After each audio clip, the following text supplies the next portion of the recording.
What really worries me today is what's going to happen to us if machines can think. And what interests me specifically is, can they? Well, that's a very hard question to answer. If you'd asked me that question just a few years ago, I'd have said it was very far-fetched. And today, I just have to admit I don't really know. Well, if you're confused, Doctor, how do you think I feel? This is AI for the Rest of Us, a podcast from the University of Texas at Austin. I'm Mark Earhart. And I'm Casey Boyle. This is a show that helps explain artificial intelligence, what it means, who it affects, and what you need to know right now. I'm convinced that machines can and will think in our lifetime. There is going to be all this automation. People are going to be out of work. Computers are taking over now. Here I am playing chess with a computer. And then I just flick a switch on the modem and replace the receiver. I'm now waiting for the computer to answer me. Today on AI for the Rest of Us. Absolutely, there need to be some sort of last resort, stopgap break, something that allows the government to step in if these models get dangerous. Hey, Casey. Hey, Mark. Today, we're talking about the law and AI. What are the biggest risks of AI that are not currently regulated? What kinds of things could we do to make AI safer and more useful to everyone? And could too much regulation stifle innovation and competitiveness?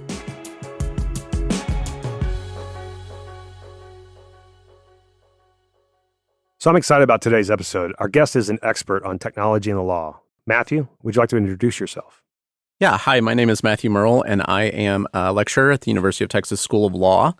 This fall, I am teaching the Law of Artificial Intelligence for the first time that course will ever be offered at Texas Law. It probably won't be the last time, I suspect. I hope not.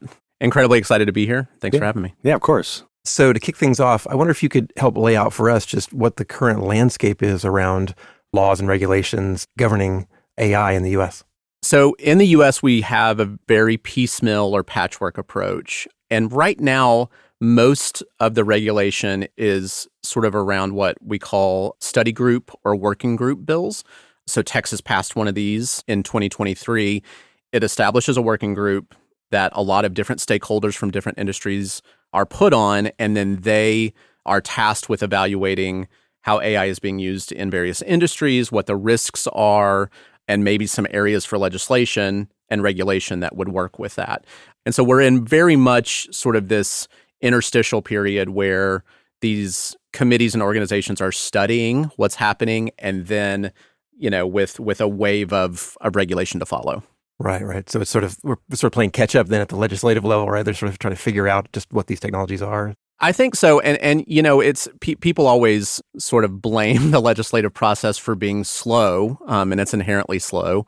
But I think this is a case where it might be appropriate because the knee-jerk reaction with AI often is that it is this magical, you know, mystical thing. And if we make regulation based off of misunderstandings or misperceived risks, or we're missing risks that aren't regulated, that has the potential to be very bad. And so if you get a lot of stakeholders involved and, you know, we're able to make more informed decisions on what regulation should be, I think that that's probably a pretty good thing. What are some of the biggest risk areas right now that lack regulation that probably should have it sooner than later? I think that it is the idea of aggregation. Aggregation is the ability to assemble discrete bits of information and data about someone and sort of create a profile of their life. The Supreme Court and the government has dealt with this before. There's a famous case that looked at GPS tracking and said, basically, I don't have an expectation of privacy if, you know, I go to the grocery store in my car's registered to me. I have my face that you can tell is me. I don't have an expectation of privacy on my presence at the grocery store. But if you were able to make a chart or a symbol every single place I go in public, and then with, you know, thinking of AI biometrics, I wear, you know, if I wear some sort of like Apple Watch and you're able to also track my pulse and my blood pressure and those sorts of things. And then you're able to use AI to scrape my online activity and combine that with my GPS data.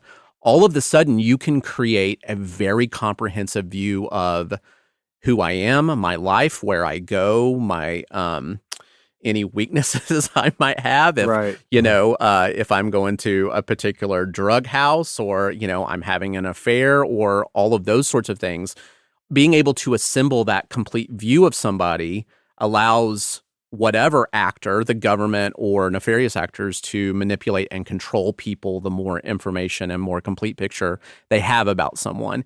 And so, the EU has already passed this very comprehensive AI Act, and they call that idea of aggregation, that is an unacceptable risk. That is the highest level that they are sort of targeting. In the cybersecurity and data privacy world, it's always a question of when a data breach is going to occur, not if. Right. And the more information that AI is able to gather and aggregate about people, the genie will get out of the bottle at some point, even if the company that's collecting it is using it for legitimate reasons, like a healthcare provider. Eventually, that data, there's a high risk that data is going to get out, and then who knows what can happen with it after that. There's a couple different approaches to regulation, and the one big approach is, hey, let's create some sort of office of regulation that can look out across a bunch of different things. And then there's increasingly a number of people who are saying, no, we already have all the regulations. We just need to bolster each of those places, like the FDA, for instance, or Communication Commission or whatever, right? What do you think about those two different kinds of approaches? And I'm sure there's more, but... Right. Well, I love it because this is one of my favorite themes of thinking about technology and the law, is that very often people think that technology presents new legal questions, but more often than not, it actually just presents old legal questions with sort of a new instrumentality. And so the place that we're seeing movement in regulation right now beyond the study groups is sort of, I call it the subclause Z, where legislatures are coming along and saying, oh, by the way, everything described in this particular law, like this HR law, that you can't do if you're a human, you also can't do using AI. And so, like Amazon developed this in-house model where it was looking at resumes. Right. And it found, quote unquote, patterns in the way that Amazon was hiring their technical people, and the pattern that it found was, it seems like you're hiring a lot more males than females. We're just going to cut out all the female applications. We're going to downgrade, anybody that went to a women's college or has the word women or women's in their resume. So that's the first cut. So using existing frameworks, legal frameworks, is always good if it is organic and makes sense. So for HR laws, it's easy to just amend those laws and existing regulations and add that. Where we're going to need novel legislation is where AI presents sort of some new or different legal questions. And a great example of that would be like self-driving cars, right? So we have an existing framework. If I get in an accident and it's my fault, we just use the legal framework of negligence, right? And I'm liable. But if, thinking back to like the Ford Explorer Firestone tire example, right? Where those tires were delaminating, causing Ford Explorers to roll. Well, that's a completely different realm of law. That's product liability. So what happens if a self-driving car has an accident? If I'm the passenger/owner of that car, am I liable under sort of human liability, or is that a product defect of the way that AI was trained by the car manufacturer? And so there's some instances where we are going to have to make some calls with novel legislation because AI does present some new or different ways of thinking about these problems. Some of the headlines of some of these problems I've seen so far still rely on the sort of human as a liability sponge, right? So it's always like the test driver wasn't paying attention when the car was going 100 miles or whatever it was, right? Will that start phasing out a little bit, or will we still kind of see that trying to assign human liability to these problems? In the short term, I think we're going to still see an effort to assign human liability for a couple of reasons. The first is that we're still in an era of weak AI. And so as much as people like to attribute magical thinking or actual feelings or thoughts or reasoning to AI as we currently see it is just a very sophisticated cause and effect machine. It's really, it seems like magic, but that's what it is. It's just really a really good cause and effect machine.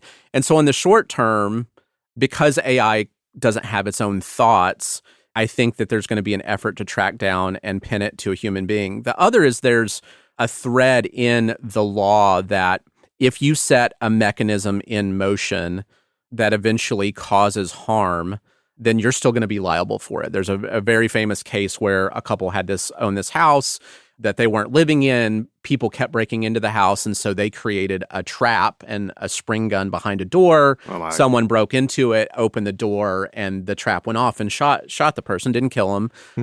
And the state that was looking at that case, it's a famous case that every first-year law student learns, but the case was, look, even though you didn't pull the trigger, you created a mechanism, right, and this machine eventually caused harm. That harm was foreseeable. And so I think that sort of idea or that theme you'll see in a lot of the early cases trying to attribute responsibility back to a human being when AI does something wrong, or they set AI in motion and it may have been slightly unpredictable, but it caused some harm in some way. Gotcha. There's a lot of issues around copyright that have come up, especially, you have models that are basically, like ChatGPT and Midjourney and things like that are really designed, where they go out and scrape a whole lot of content that they didn't produce from the web, right, without compensating the people who created the news articles and the paintings and all the things that they're scraping. The companies say, oh, this is fair use. There's already copyright law that protects us from doing this. And then, of course, the New York Times of the world say, no, this is illegal. Help us think through it. Where does the law stand on this currently? Or is new law going to be generated around this now that this is kind of a novel situation?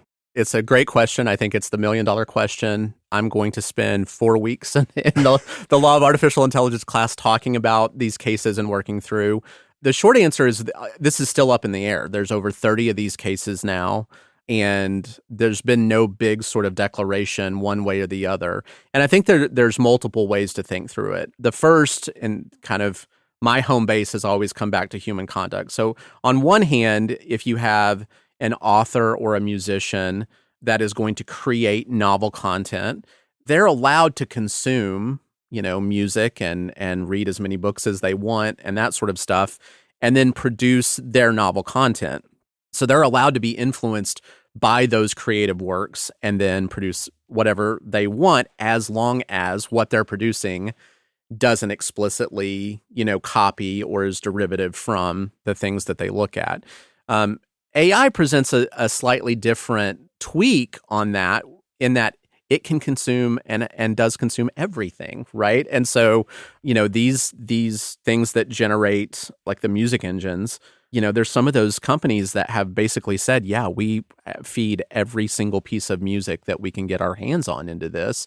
And I think the problem especially comes when, a human creator might try to mimic a particular musical style, or, if I just fall in love with Hemingway, I'm cranking out prose with very punchy sentences and that sort of stuff, and I can be influenced and inspired. But a lot of these engines will produce almost exactly what has come into it, or the famous Drake song, that wasn't Drake but sounded a lot like Drake. And I think that's where a lot of these engines are getting, and a lot of these models are getting into trouble, is they're consuming all this content and then they're producing content that mimics or competes with the content that they're consuming. And typically that sort of use runs more afoul of sort of copyright.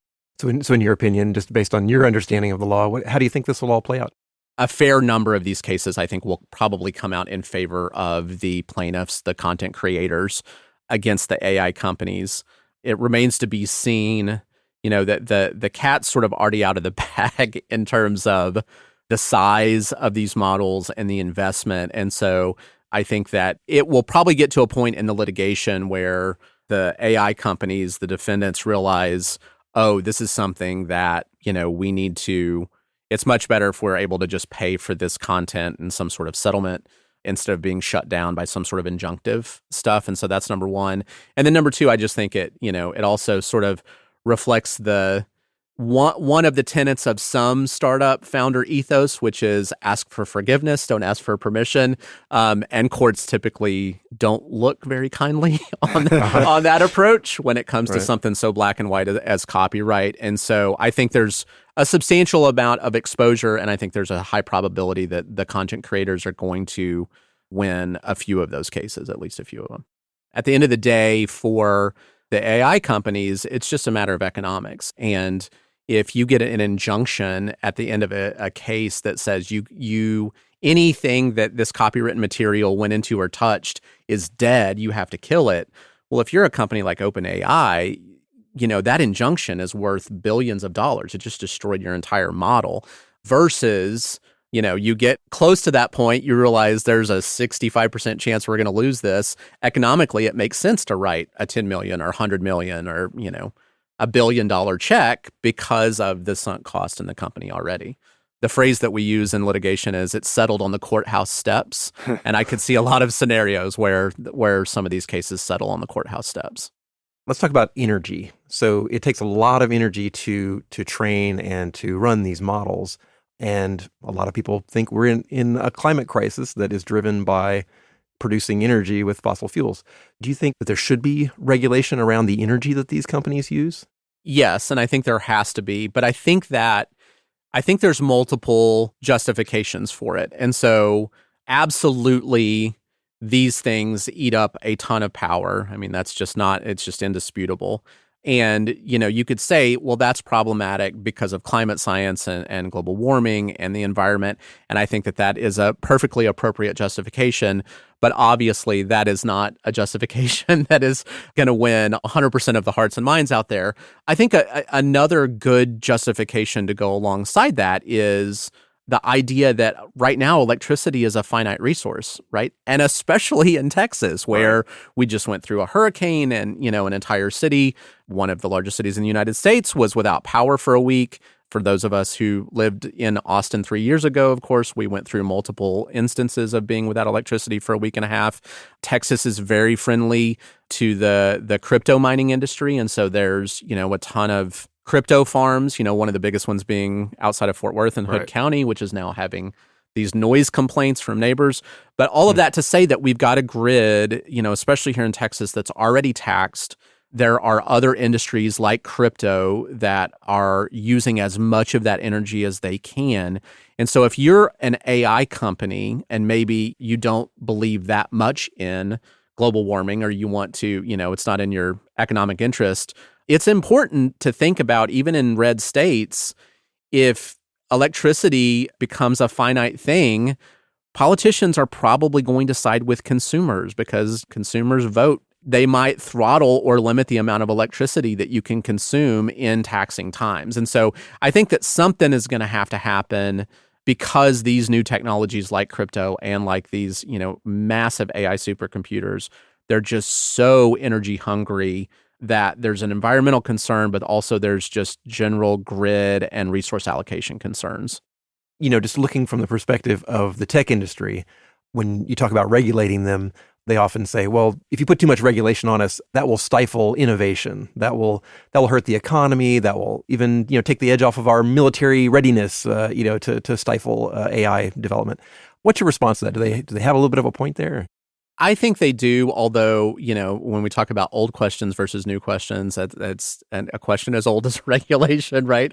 Industries need to be regulated in some regards, and industries don't want to be regulated. And so I think that it's a classic rub, and I think that it gets more problematic in places where legislation and regulation is reactionary. And so that's why I'm very supportive of this idea of working groups right now, and having a bunch of stakeholders from all these different industries in one place talking to each other and then going to the legislature and saying, here's our report, here's where some areas are needed and here's where some areas are not. I think that it's problematic in terms of sort of the non-negotiables and things like data privacy and the collection of data about people that AI can do, some of the problematic uses of AI. There's just going to be a need for regulation, and it's going to need to happen in those instances. One thing that interests me, though, about that is there are some companies in the AI space that realize, even though they're not regulated right now, if they sort of push the boundaries and something happens, there might be a reactionary pushback at the regulatory or legislative level that destroys their business model. And so I've spoken to some ethics and compliance officers at some of these AI companies, and they are very much interested in sort of best practices and self-regulation now, because they don't want to roll out sort of a half-baked product that then harms people, like in the self-driving car instance, that harms people, and then all of a sudden there's all this regulation that just destroys their business model. And so there are certainly industries that are pushing back. There are industries that are calling for regulation, but then there's this third category of industries that are saying, no, we're going to sort of create these regulations internally because we have millions or billions of dollars riding on the idea that this is a good product that doesn't hurt people. So while we're talking about industry perspectives, this idea has been floated that at some point, the AI entities that they're creating will become so powerful that it's just not safe for a private company to run these and have them out in the world without some larger entity, managing them, managing the ethical implications and just everything around that. And then maybe those tools should be handed off to some government agency or something that could more effectively, run them. What do you think about that idea? Do you think that's workable? It's interesting because it's still very theoretical, right? I think I'm naturally a skeptic. I think it's my personality type, but also as someone who's a litigator for 8 years before I started teaching, I am very much what does the evidence say? And to me right now, we are still very much in a period of weak AI, which means that, doesn't necessarily mean we shouldn't be thinking about what happens if AI becomes conscious and then all of a sudden exceeds human intelligence. I think that that's very far away still. But absolutely, there need to be some sort of last resort, stopgap break, something that allows the government to step in if these models get dangerous. At the same time, reemphasizing that there are much more immediate concerns with weak AI, like the data privacy and collection issues, like the automated decision-making issues that could end up in, discriminatory results and that sort of stuff. Those are real legal problems that exist today that there are documented examples of. In my mind, I think those are much more ready and in need of regulation than sort of these future bigger scenarios. Right. One final question for you. What should we have asked you? What did we not get to, or something you would like to add on given our conversation today? One of the things that's critical for thinking about this legally and not legally is we have a tendency to anthropomorphize AI. We attribute human thoughts and reasoning and intelligence to AI. And it's important to remember, especially with generative AI, that it doesn't have thoughts, it doesn't have feelings, it's not reasoning. Again, it's just a very sophisticated cause and effect machine. And that's important because in the law, very often we care about intent, right? If I accidentally slap you in the face because I'm swinging at a mosquito, the law treats that differently than if I walk up to you and I say, I hate you, and I slap you in the face, right? Because my intent was different. And as we start to think through all these legal problems and what human conduct AI is replacing, it's important to remember that it doesn't have the same motivations as a human being does. And there's going to be some instances where that doesn't matter at all, like the discriminatory results in looking at resumes or applications, that sort of stuff. And there's going to be other instances where that might actually matter if it's just this cause and effect machine that isn't thinking through and doesn't have the same motivations a human being might. It reminds me of what musician Nick Cave talked about when he first heard about AI music, and his response was, "AI don't feel pain." That's exactly right. Which is kind of like an interesting assumption when you talk about music, right? And being human and creating is feeling pain, and that's what creates, right? But not having those kinds of things means that it might be able to replicate some of our words and our genres, but not so much the feelings or intentions behind them, right? Well, and to follow up quickly on that too, I think that that's why there's such a popular blowback to AI as a creator, because when you listen to Hank Williams sing "I'm So Lonesome I Could Cry," that's another human being that's been there and he feels it in the bottom of his soul. That's just different than AI engine cranking out the same song. It's just like, well, I guess I'm so lonesome I could cry, but you're not. You're just, you're just generating those words because you think that they would be resonant. And so, to circle back, I think that idea, that's not a legally cognizable argument, but that sort of feeling, I think, is going to play out in some of these cases of just there's this pathos against AI as a creator for that reason. Right. There's not a human on the other end. Well, just want to say thank you for joining us today, Matthew. It was a really great conversation, and looking forward to seeing what you come up with next. Thanks, guys. That's our show. Next time on AI for the Rest of Us. Journalism, when it's done well, requires critical thinking. It requires deciding where to play things, how to play them. And it requires going and knocking on a door and talking to somebody. And until we have full-on androids, I think we're safe there. AI for the Rest of Us is a production of the University of Texas at Austin's College of Natural Sciences and College of Liberal Arts. Our show is a part of the university's Year of AI. To learn more, visit yearofai.utexas.edu. For links and more resources on today's topic, go to aifortherest.net. Big thanks today to our guest, Matthew Murrell. Our executive producers are Christine Sinatra and Dan Oppenheimer. Sound design and audio editing by Robert Scaramuccia. Our theme music is by Aiolos Rue. Our interviews are recorded by the fabulous audio engineers at the Liberal Arts ITS recording studio. Thanks for listening.